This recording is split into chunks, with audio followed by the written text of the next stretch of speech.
Hello, I'm Charlie Blair Elephant and I'd like to welcome you to the Ardblair Stones YouTube channel. This is going to be part 2 of the origin of the Ardblair Stones. So anyway, yeah, as I said before, in 2008 I started creating my own stones, and I didn't really have any ideas to create an event or to do anything with them. It was just basically to train with. So I had these in the backyard, and which I made out of concrete, and I had wooden pallets. Again, I've got access to this stuff on the farm, which is quite handy, and I had stacks of pallets in the backyard, and I would load stones onto them, and as I improved I would make a larger stone or increase the height of the pallets by adding more pallets underneath to sort of create more height. So these stones were around, they were a sort of feature of the backyard, and they drew a lot of attention. I mean, people were like, well, what are these things? What are they for? And I don't know, it's just because I'm more sort of plugged into this field now with stone lifting and this kind of thing. But at that time, it seemed to me more unusual, but again, it might have been just because I didn't know as many people as I do now in that world. But yeah, they are curious. They're curious-looking things. I mean, what would you? They don't seem to serve any purpose to an outsider. So yeah, they got a lot of curiosity, and I think my father, who I said before was chieftain, or is still chieftain of the Blairgowrie and Rattree Highland Games, he thought that it might be a good idea to perhaps have them as an event, and at the Blairgowrie and Rattree Highland Games. And I thought, well, it takes a bit of setting up, I was just wondering how to do it. I wanted to make it quite, if I was going to do it, it needed to be quite spectacular. I wanted to do it well, and practical as well.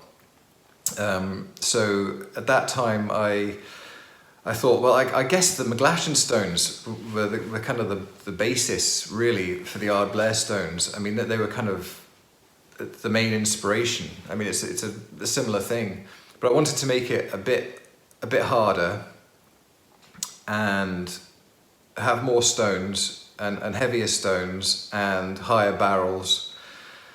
And so I kind of came up with the idea of 9 stones. Large barrels. Now the barrels were an interesting thing. I didn't really know much about barrels at the time, and I think in America in particular, whiskey butts, which are the type of barrels that I use for the Ardblair Stones, are very unusual. They're hard to get hold of, almost impossible in fact.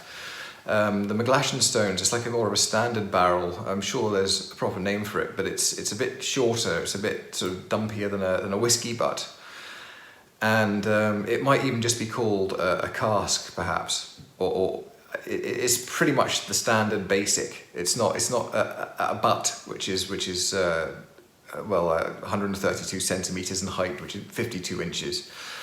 So my father was doing a hand fasting, because one of the things he does is hand fasting ceremonies, and that is an old Scottish tradition. In fact, if you see the film Braveheart, there is a hand fasting ceremony in Braveheart, but they're standing hand in hand, and they're having a rope tying their arms together. It's like a ceremony, and there's like a vow made every time a knot is tied. Like a ribbon or a rope, whatever it is, something significant for the couple. In fact, incidentally, that's where tying the knot comes from. That's the origins of tying the knot for marriage. But anyway, so my father was conducting this hand fasting for some friends of ours, and I noticed these barrels, these butts, which I'd never really seen before, and they were just splendid, wonderful looking things. And I asked him, I think for helping out with the hand fasting, he gave them to me. So I had 2 barrels, which was great. It was a good start. And then it was just a question of finding another 7, which I did ultimately, again through my friend who had the original 2. So I managed to source the barrels, and again with the farm, there's horses on the farm, and there was some rubber matting which I bought off off a lady who had a horse on the farm, and I think that with the money that I paid her, she got some superior matting, which was kind of more easier to deal with, smaller, shorter stuff, whereas the stuff that she sold me was kind of long, and it was in long rolls, which was ideal for the sort of length that I was looking for the 9 barrels, because they're about a metre in width, so it's a significant length of matting. So I had the matting in the barrels, and I thought with the stone, with the weight, I wanted something that was really accessible. Like it was open to all people, like, you know, men, women, kids, disabled, assisted athletes. So the stones start very light at 18 kilograms, which, how many pounds is that? Well, sorry for you American viewers, you'd have to work that out, but is it 40 something pounds perhaps?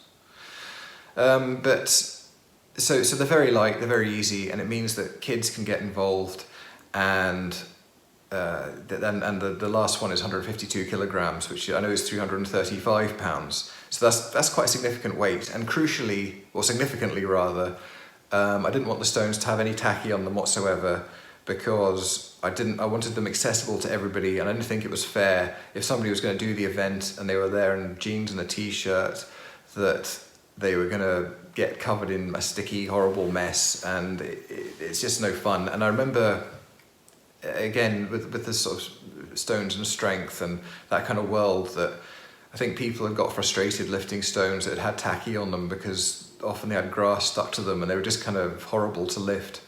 And tackless stone lifting is much harder. I mean, for those of you, I'm just assuming here that people listening to this know what tacky is, but what tacky is what they use in strongman events, and it's like a resin or it's really sticky. It's like a sap or like a tar that you would stick to your forearms, rub on your forearms, and then it would physically cause the stone to stick to your arms. So you can get away with squeezing a lot less, so it takes less effort. I do allow chalk with the Ardblairs, but I don't really know if it makes that much difference, quite honestly, with the chalk. So anyway, they're tough. So basically what I'm getting at is that they're fairly easy to start with, and they're a decent challenge towards the end, and there's not many people who've lifted all 9.